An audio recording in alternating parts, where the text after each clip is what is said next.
So back here, we've got, well, first let me show you. You'll probably notice there's several mounts.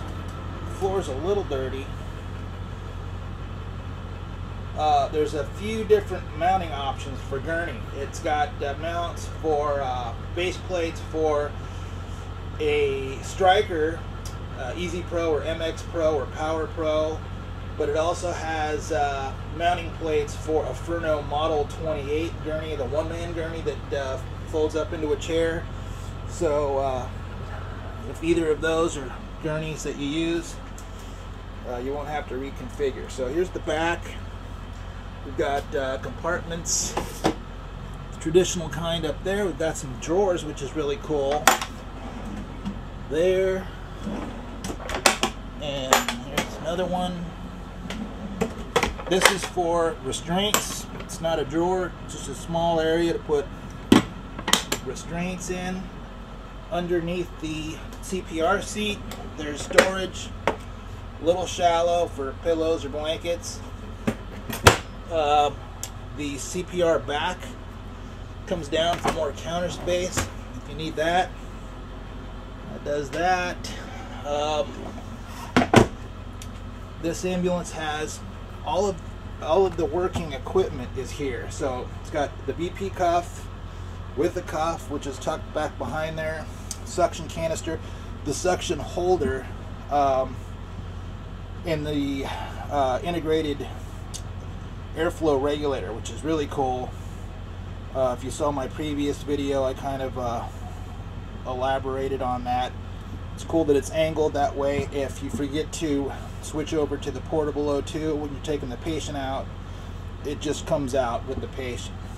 If it's angled low, down straight like it normally is, it'll either break the nipple off or pull the patient's face with the mask. There's also a connection if you happen to use, pull that off there. It doesn't want to come off, I don't want to take it off, but it has, if you use a demand valve, you can connect onto there. It has emergency bypass shutoff, which is really cool. I was involved in an accident in '96. Drunk driver blew a red light, T-boned my partner and I, and they that crash did compromise our oxygen system, and it bled out. Luckily, there was no fire, but this is a great feature.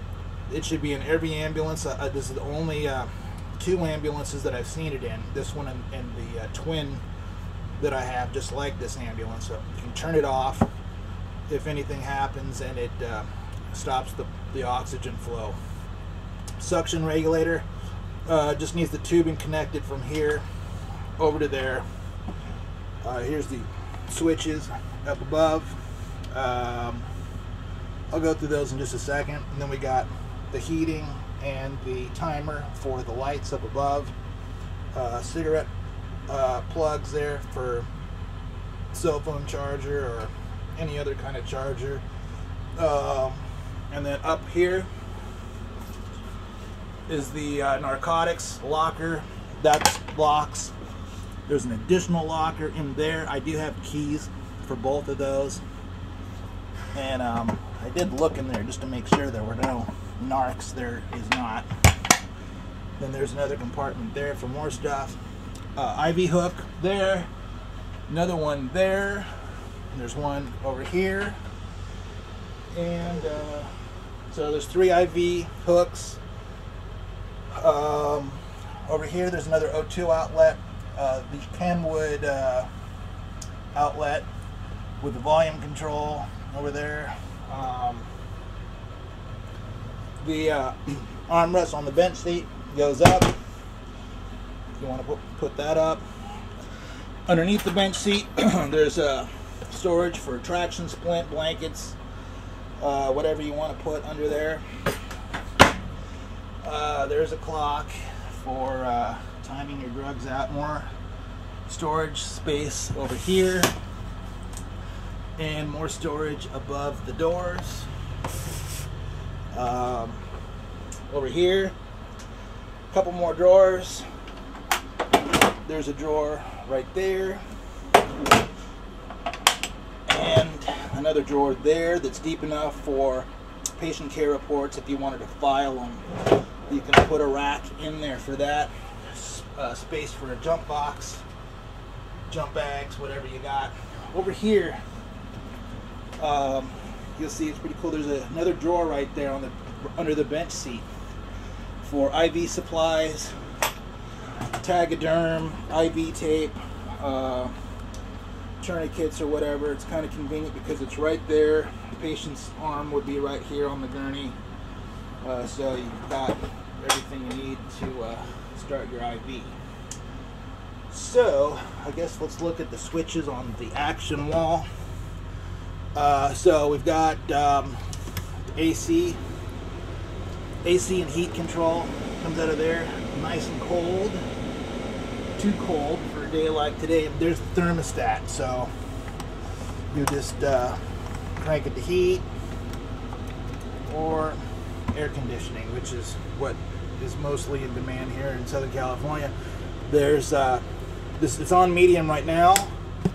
There's low. I don't know if you can hear the change in the airflow. That's high, and that's really kicking out. So it's got a great air conditioning and heating system. The dome lights, they're currently on high. So let me see.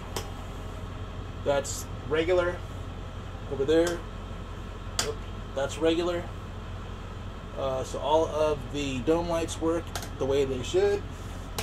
None of the lenses are scorched or blistered, which is good. The oxygen is electronic, so you turn that on, your oxygen is pumping now, and if there was a tank in there, you know, then it would go on. So you don't have to go out and turn the knob on and off. You know, after every call, you can just flip the switch. Exhaust fan. There's 2 ports to suck out the stench in case somebody vomits or anything like that. Those are there. Suction.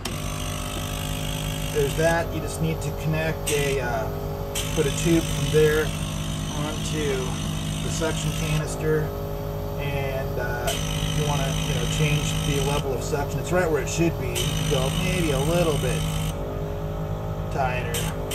There's that. Oh, it's got power door locks. So you see, let me zoom in on that. See that little switch right there?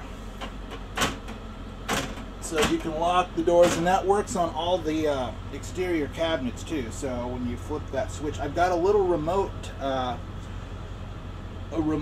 key fob, you know, just like you probably have on your car, where you can, you know, remote access the rear compartments and stuff. I'll show you that later. I don't know that I have the key fob with me though, but we'll do that. So let's see what else. Well, let's look at the lights.